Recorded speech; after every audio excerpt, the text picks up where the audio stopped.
Welcome, my loves. In today's video, we are going straight into how to heal your wounded feminine. In the last video, I shared with you what wounded feminine is and what are the signs that show up in our lives when we are operating from this wounded feminine aspect. And today we continue the journey, but this time it's about healing. Now, before we go any further, I want to clarify something.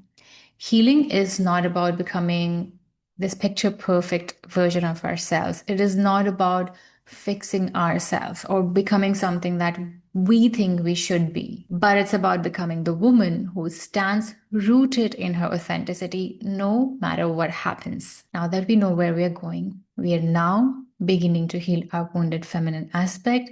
So let's get into the process. All right, so the first step in healing is awareness and acknowledgement. You cannot heal what you cannot see. Awareness is the first medicine. It should always be the first medicine. For most of us, the wounded feminine aspect runs silently in the background. Like I discussed in my previous video, it shows up in people pleasing, in chasing validation, in fearing rejection, in silencing emotions. And most of the times, you know what? We don't even realize that these patterns are wounds. We just think, this is who I am. So, awareness is like holding up a candle in a dark room, and you suddenly now see what's been hiding in the shadows. And shadows here means the parts of us that we had rejected. And once you see it, once you start to see the truth, you no longer need to fight it. You can simply acknowledge it. And acknowledgement does not mean blame. It doesn't mean resenting the past or shaming yourself. It means saying to yourself gently, yes, this wound is here. Yes, I see how it lives in me, how I've been operating through it. And yes, I'm ready to soften into it instead of running away. And that shift alone begins to break the cycle. Because till now, the wounded feminine was feeding on ignorance. Naming it with love is the beginning of freedom. Next is Next step, important step in healing your wounded feminine is reconnection with the body. You return to your temple. You won't be able to connect to any of your inner wounds if you lack intimacy with your physical body. If you carry a broken relationship with your beautiful feminine physiology. And why does this matter so much? Because all of you, your emotions, your thoughts, your soul essence reside inside this physical vessel. Your body is the portal through which you experience life. And most importantly, the feminine heals through the body. When we are disconnected from our body, we live only in the head, analyzing, worrying, planning, doubting. But the body is where intuition whispers, where emotions move, and where feminine wisdom patiently waits. So imagine your body as a sacred temple, and perhaps for years you've left it unattended, like you've always rushed past its doors, silenced its aches and pains, and ignored its cravings. And healing begins the moment you step back inside with reverence. This reconnection doesn't need to be complicated. It begins with small, tender gesture of body love, like placing your hand on your womb and breathing deeply, letting your belly soften, moving intuitively to music, allowing your body to lead instead of your mind. Honoring your menstrual cycle, very important. Honoring your cycle as a sacred rhythm instead of a burden. Practicing breath work, grounding rituals that bring you back home to yourself. But reconnection also asks us to reclaim what society has long shamed in women, our sensuality and pleasure. Your feminine body is designed not just for function, but for joy, for expression, for softness, for radiance. Nourishing yourself with touch, beauty, movement, and self intimacy awakens dormant parts of your being. through embodiment practices like dance rituals, menstrual wisdom, sensual practices. You shift from living in your head to inhabiting your body. This shift is foundational because only when you are in your body can you truly hear the voice of your feminine energy and begin to heal. And every time you choose to listen to your body's whispers instead of ignoring them, you reclaim a piece of your feminine power. And in that act of coming home, the temple of your body begins to glow again.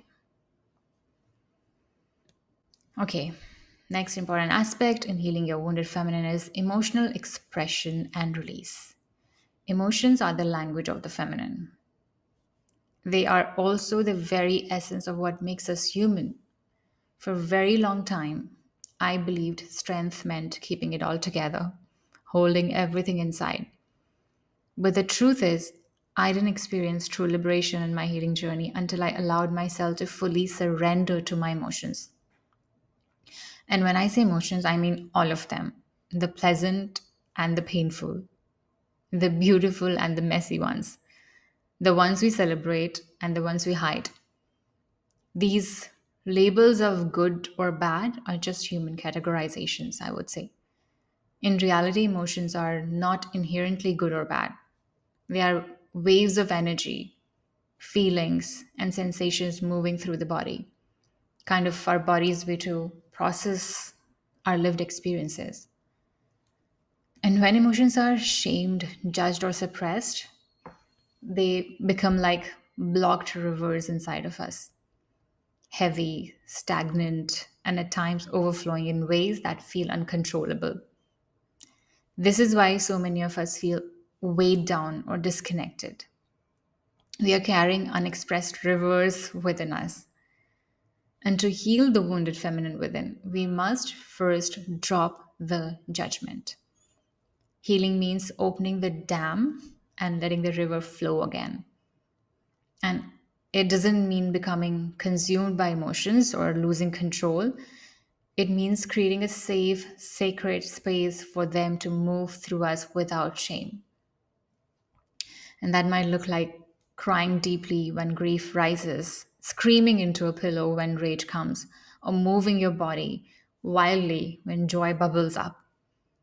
It could mean journaling your raw, unfiltered truth, painting your anger in colors, or singing your sorrow out loud until your chest feels light again.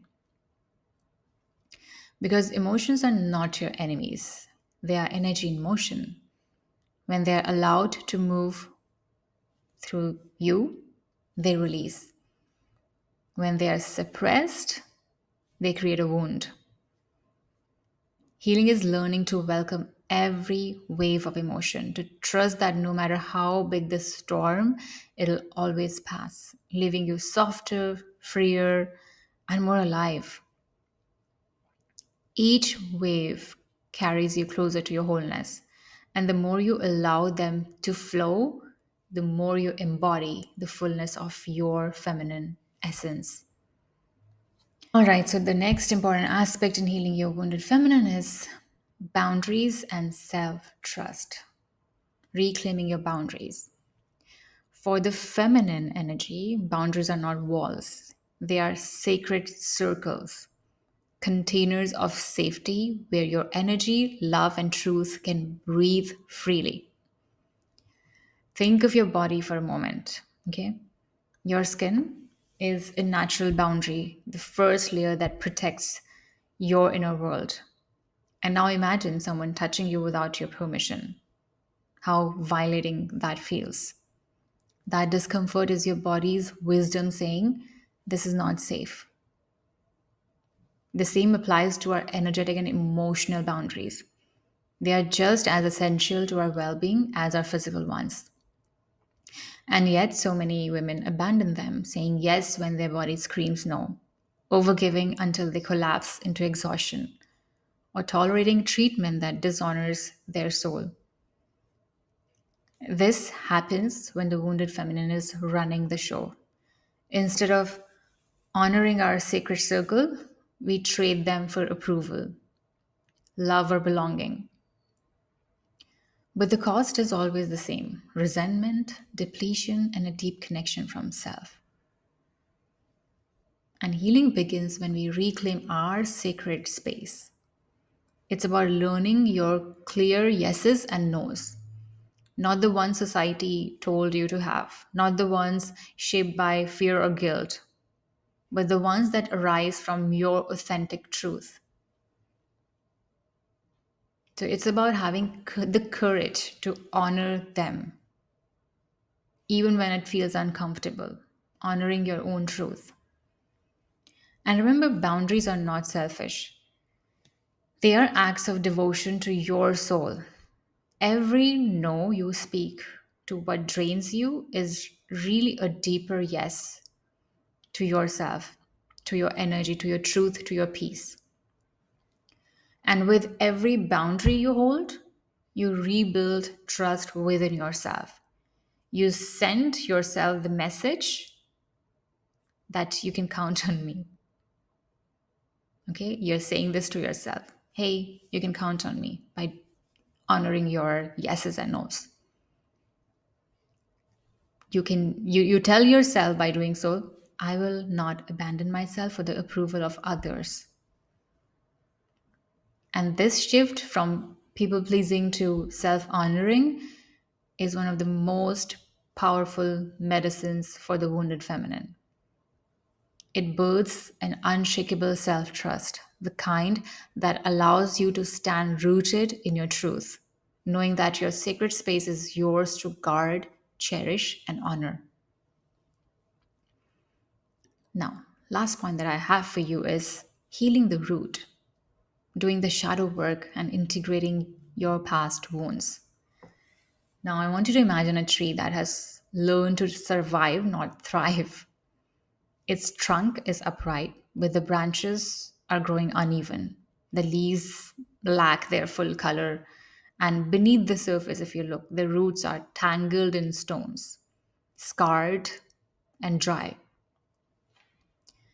Until those roots are healed, the tree will never know its full strength or beauty. And my love, this is what it's like when our feminine energy is suffering inside. On the surface, we may appear to have it all together. But if the roots, which are our unhealed wounds, our childhood pain, our shadows, are left unattended or left untended, they quietly shape how we love, how we trust, and how we see ourselves. If we truly want to heal the wounded feminine, we cannot just stay on the surface. We need to go to the roots, to the very soil where these wounds were planted. This is the place most of us avoid because it feels uncomfortable, messy, and even painful. But it is also the place where the greatest freedom lives. And healing the roots means turning toward the shadows, the parts of us we have hidden away because it wasn't safe to show them. Maybe your anger was called too much. Maybe your sadness was labeled as weakness. Maybe your desire for love or attention was shamed. And these disowned parts of you didn't disappear, they simply went underground. So, shadow work is the art of gently bringing them back into the light. It's not about fixing them, it's about understanding why do they exist and then integrating them within. Healing the wounded feminine also means acknowledging the wounding that lives in us given by the earliest relationships we had. For example, for many women, there is a mother wound, a sense of never feeling enough, of craving nurturance that wasn't fully available. This can create patterns of self rejection in us, comparison, or distrust toward other women. Healing the mother wound is not about blaming our mothers, it is about reclaiming the archetype of mother within ourselves, the part of us that can nurture, soothe, and love unconditionally. And if you want to dive deeper on mother wound, I recently created a video on it. You can check the playlist called Healing the Feminine Wounds, and I will also link it in the description box. Then there is the father wound in some people, the absence of safety, protection, or validation from the masculine. This can leave us questioning our worth, mistrusting men, or feeling unsupported in life in general. Healing here is about rebuilding that inner sense of safety so the masculine and feminine within us can dance together in balance again. So basically, you are creating a space so your inner child, by healing all these wounds, you're creating a space in yourself so that your inner child finally can heal. The younger self who still lives within you. The little girl who was silenced, who was told she was too much or not enough, who longed to be held but was left alone with her big feelings. So she doesn't need more abandonment, she needs you. Healing is the act of reparenting, sitting with her, holding her, and telling her, I see you, I love you, and I will not leave you. And we must also remember this. Many of these wounds didn't start with you or your parents only. They are carried through our lineage, passed down from mother to daughter, from generation to generation. The silencing of women, the witch hunt which lives in the collective, the centuries of being told to stay small, to be pleasing, to be quiet, everything that has created this deeper wounding of the feminine within all of us. And when you heal, you're not just healing yourself, you're breaking a cycle. You're changing the story for every woman who came before you and every woman who will come after you. And let me be clear, healing the roots is not a love and light practice. It's not bypassing pain with affirmations. It is raw, courageous, often uncomfortable work. It's sitting with grief until it softens. It's feeling the rage that was once forbidden and letting it roar in safe places. It's holding your shame up to the light and realizing it was never yours to carry. And this is the work that changes everything. Because when the roots are healed, the whole tree can finally flourish. And my love, you don't have to do it all at once. Healing is not about rushing, it's about devotion, meeting one layer at a time, one wound at a time, one part of yourself at a time. And with each step, you reclaim more of your power, more of your truth, more of the radiant feminine essence that has always been yours. So, my loves, once the wounds are softened, the feminine gifts begin to awaken. Sensitivity becomes your superpower, intuition becomes your compass, softness becomes your strength. And healing doesn't mean that you never feel the pain again or your life becomes perfect. It means that the pain no longer defines you. Instead of living from the wound, you begin to live from the wholeness. And again, healing is not a linear process, it's a spiral. You may revisit the same wound again and again, but each time with deeper awareness, more softness, and greater strength. The wounded feminine is not the enemy here, she's the teacher. She reveals where the truth still needs to be reclaimed. And beneath every wound, you're empowered, beautiful, radiant, intuitive, unapologetically alive feminine resides. She is not someone you need to become, she is who you already are. You only need to walk the journey of remembering. So, my loves, that's all for today. Thank you for listening, and I'm going to see you in the next episode.